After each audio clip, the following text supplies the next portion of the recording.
श्री सद्गुरुवे नमः। एक मुमुक्षु का प्रश्न आया है और वो अत्यंत मार्मिक है। वो कहते हैं कि मैटर और एनर्जी ये दो अलग अलग पार्ट है और उनका ऐसा कहना है कि जैसे दाल और चावल मिलाकर खिचड़ी होती है, तो उसी तरह ये जो पंच महाभूत है, जिन्हें हम पृथ्वी जल अग्नि वायु आकाश कहते हैं, इसकी एक खिचड़ी बनी हुई है।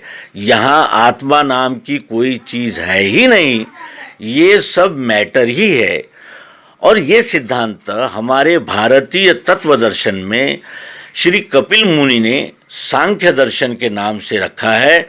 ये सिद्धांत सांख्य दर्शन का है कि ये जीव संघात से बना है, संघात से बना है, यानी पृथ्वी जल अग्नि वायु आकाश ये जब इकट्ठा आए तो ये सृष्टि बनी, ऐसा सांख्य दर्शन कहता है। वो जीव आत्मा नहीं मानता, वो ऐसा नहीं मानता कि जीव नामक कोई चीज़, वो मानता है कि ये शरीर में जब ये पंच महाभूत इकट्ठा आते हैं तो चेतना से ये शरीर निर्माण होता है, और चेतना जब निकल जाती है तो शरीर निश्चेष्ट हो जाता है। तो सांख्य दर्शन का ऐसा कहना है कि यहाँ आत्मा नाम की कोई चीज़ है ही नहीं। मैटर है पंच महाभूत, तीन गुण, ऊर्जा है अक्षर आत्मा, चाहत जरूरत प्रियत्व, जो एक एक कण में है, और ये दोनों अलग नहीं है और दोनों का सम्मिश्रण हो जाता है, और वही है विश्वात्मा। ऐसा सनातन जो श्री कृष्ण मान्य पद्धति है उससे माना जाता है। इसका क्या तात्पर्य है?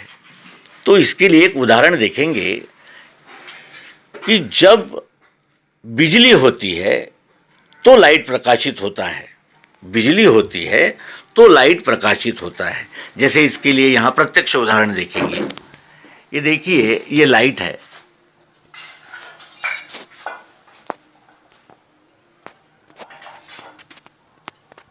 ये इस प्रकार का ये लाइट है, और ये लाइट जो है, ये जो प्रकाश दे रहा है, इसमें कितने घटक है? बल्ब है, उस बल्ब में प्रवाहित बिजली है, बिजली है, लेकिन बल्ब फ्यूज है तो प्रकाश नहीं होगा, और बल्ब अच्छा भी है और बिजली नहीं है तो भी प्रकाश नहीं मिलेगा। बल्ब मैटर है, पदार्थ है, उसे हम छू सकते, पकड़ सकते। बिजली को पकड़ सकते हैं क्या? नहीं। बिजली को पकड़ सकते हैं का अर्थ ये नहीं है कि वो उनकी अपन जांच नहीं कर सकते यहाँ बिजली है या नहीं। ये जांच कर सकते हैं, बिजली है या नहीं इसकी जांच कर सकते हैं, लेकिन बिजली को हम ऐसा नहीं बता सकते कि ये, जैसे हम बता देंगे कि ये बल्ब है। बगैर पावर के बल्ब काम नहीं करता, और बल्ब अगर फ्यूज हो तब भी हमको प्रकाश नहीं मिलता। ये सत्य है।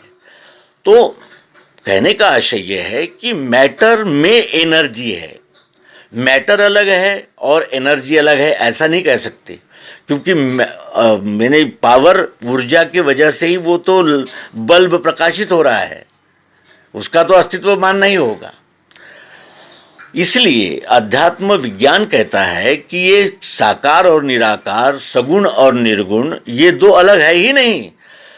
आँखों से दिखता है, लेकिन आँखों में अगर देखने की शक्ति नहीं है या आँखों में विकार आ गया है तो आँखें हैं लेकिन नहीं दिखता। तो कहने का आशय यह है कि ये दो है ही नहीं, ऐसा अध्यात्म विज्ञान मानता है। और जो हमारे मित्र चर्चा कर रहे थे कि मैटर अलग है और एनर्जी अलग है, और मैटर में एनर्जी प्रवेश करती है तब वो जीव का निर्माण होता है, और जब विखंडन हो जाता है, पांचों तत्व अपने अपने स्थान में चले जाते हैं, तो शरीर का नाश हो जाता है। क्योंकि शरीर पंच तत्वात्मक है, पंच गुणात्मक है, ये वो भी मानते हैं। और वो ये पांच तत्व नहीं मानते, वो केवल पृथ्वी, जल, अग्नि और वायु, इन चार ही तत्वों को मानते हैं। आकाश अगर नहीं होता तो हम अब कहाँ बैठे होते? अवकाश था तभी तो कहीं हम बैठे हैं, हमारी सर इतनी जगह तो हमने व्यापा है ना, उसको तो मानना ही होगा। तो भारतीय तत्व चिंतन पांचवें तत्व आकाश को मानता है और मानता है कि इस आकाश तत्व से ही हमारे मन, बुद्धि, चित्त और अहंकार, ये इस आकाश तत्व का ही कमाल है। मन, बुद्धि, चित्त और अहंकार ये अंतरेंद्रिय आकाश तत्व से बने हैं। खैर, वो विषयांतर हो गया। फिर दूसरा उन्होंने ये बताया कि आत्मा तो है ही नहीं, तो फिर एक साधु मर गया, यानी देहांत हो गया, और एक डाकू का देहांत हो गया, तो दोनों भी तो मरे। तो यदि मौत के बाद सब समाप्त ही हो जाता है, जैसा अनात्मवादी कहते हैं, तो फिर मैं साधु क्यों बनकर क्यों जीऊं? मैं क्यों न डाके डालूं और एयर कंडीशन में सोऊं और अय्याशी करूं, जब हिसाब ही बराबर होना है, जीरो, यानी उसके बाद कुछ है ही नहीं। ऐसा उनका कहना है कि यहाँ आत्मा नहीं है और पुनर्जन्म नहीं होते। और तो इसमें और एक बात विचारणीय है कि यदि ये बाबा जी गुजर गए तो कहाँ गए, और वो जो पड़ोसन को लड़का हुआ है वो कहाँ से आया? यानी कुछ गया तभी तो कुछ आया, क्योंकि ये विश्व तो पूरा चक्राकार दिखता है। तो कहने का आशय यह है कि हम किसी को जबरदस्ती नहीं कर सकते कि वो हमारे मत को माने। हमारा कहना यही है कि विज्ञान निष्ठ दृष्टि से जांच करनी चाहिए। मैटर और एनर्जी ये दो अलग हो ही नहीं सकते, क्योंकि हमें तो प्रकाश चाहिए भाई। हम वो बल्ब को नहीं जानते और बिजली को नहीं जानते। हमने हमारे इंजीनियर से कहा हमें यहाँ इस रूम में उजाला चाहिए, और फिर उस इंजीनियर ने हमको कहा कि आप बिजली का कनेक्शन लाइए और बल्ब खरीद लाइए। प्रकाश के लिए है ये सारा, बिजली भी और बल्ब भी। उसी तरह ये विश्वरूप परमात्मा ही बिजली और बल्ब दोनों बना हुआ है। बल्ब बना है साकार सगुण, और बिजली बनी है निराकार निर्गुण। ये दोनों अलग हो ही नहीं सकते। अगर ये दोनों अलग होते हैं तो प्रकाश नहीं होता, और हमें तो प्रकाश चाहिए। यानी संपूर्ण का ही विघटन मैटर और एनर्जी है। ये कहते हुए इस अंक को विराम देंगे।